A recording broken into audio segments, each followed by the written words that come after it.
Hii ni 102.7 Voice FM.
Halo, tadi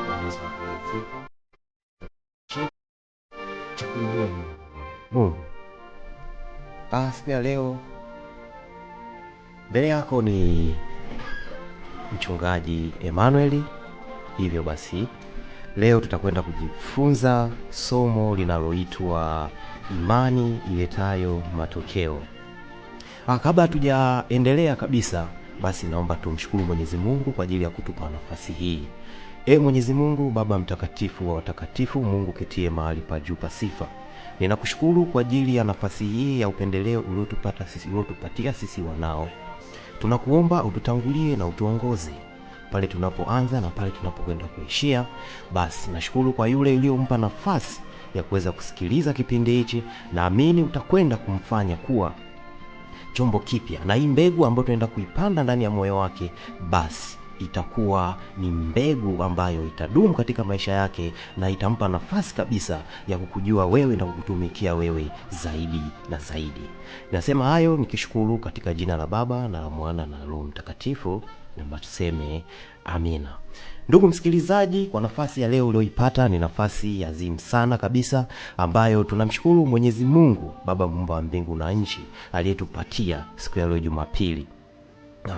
Leo kama nilivyokuambia, tutakwenda kujifunza somo linaloitwa imani iletayo matokeo. Kama tunavyofahamu kabisa, nini maana ya imani? Imani, maandiko matakatifu yanasema kutoka kitabu cha Waebrania sura ya 11 mstari wa kwanza, wanakuambia kwamba imani ni uhakika na mambo yatarajiwayo, yaani ni kuwa bayana na yale mambo yatarajiwayo.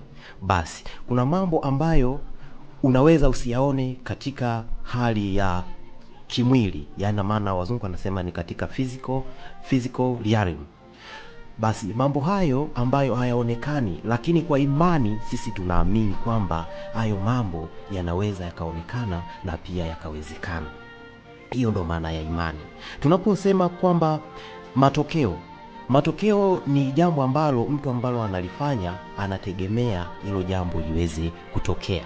Basi sasa imani iletayo matokeo, basi ni kuwa na uhakika na yale mambo ambayo tunayafanya bila kuyaona, lakini au bila kuyaona katika hali ya kimwili, lakini tunategemea yaweze kuonekana. Wakristo wengi na watoto wa Mungu wengi wanafikia hatua, sio kwamba wanakosa imani wanakuwa nayo, lakini wanakosa kufikia yale ambayo wanayawaza. Ni kwa sababu ya imani yao inakosa lishe. Tukisema lishe, inamaanisha kwamba unakosa virutubisho vya kuweza kuipokea ile imani. Hiyo twende wote pamoja. Somo letu leo litasimama katika kitabu cha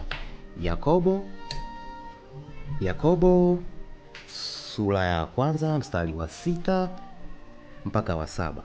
Basi maandiko matakatifu yanasema, lakini anapaswa kuomba kwa imani bila mashaka yoyote. Mtu aliye na mashaka ni kama mawimbi ya bahari ambayo husukumwa na kutupwa na upepo.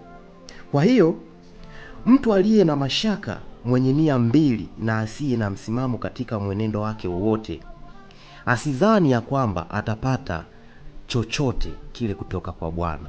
Basi tunaona kitabu cha Yakobo kinatueleza kwamba, maandiko ya Mwenyezi Mungu yanatueleza kwamba mtu yoyote anapoomba kitu akawa na mashaka, unapoomba jambo kwa Mwenyezi Mungu, Mwenyezi Mungu, ninakuomba unisaidie niweze kupata labda ni kazi. Mwenyezi Mungu, ninakuomba unisaidie niweze kupata au maisha yangu yawe mazuri. Sasa pale unapoomba kwa Mwenyezi Mungu, basi moja kwa moja maombi yako Mwenyezi Mungu anayapokea. Basi tendo ambalo linasubiriwa hapo ni tendo lako la imani, uweze kuangalia, je, hicho unachokiomba Mwenyezi Mungu hicho unachokiomba, je, unaamini? Kumbuka msingi wetu wa maisha yetu ya kiroho umejengwa zaidi katika misingi ya imani. Imani ndo msingi wetu wa kiroho. Na maana hata maandiko yanasema kwamba sisi tumeokolewa kwa njia ya imani na tumefanywa kuwa watoto wa Mwenyezi Mungu kwa njia ya imani. Sasa nje ya kutokuwa na imani ya kuamini moja kwa moja kwamba wewe unachokiomba kitakwenda kujibiwa, basi hapo unajikuta unachelewesha ule muujiza wako. Chukulia mfano, mtu ameenda kuomba, anaomba, Mwenyezi Mungu, ninakuomba unisaidie nipate kazi. Anavyoomba, sisi tunaamini kwamba ukishaomba tu Mwenyezi Mungu anakwenda kujibu. Lakini changamoto inapokuja kwetu au kwa huyo mtu, bado moyoni mwake anakuwa anasita.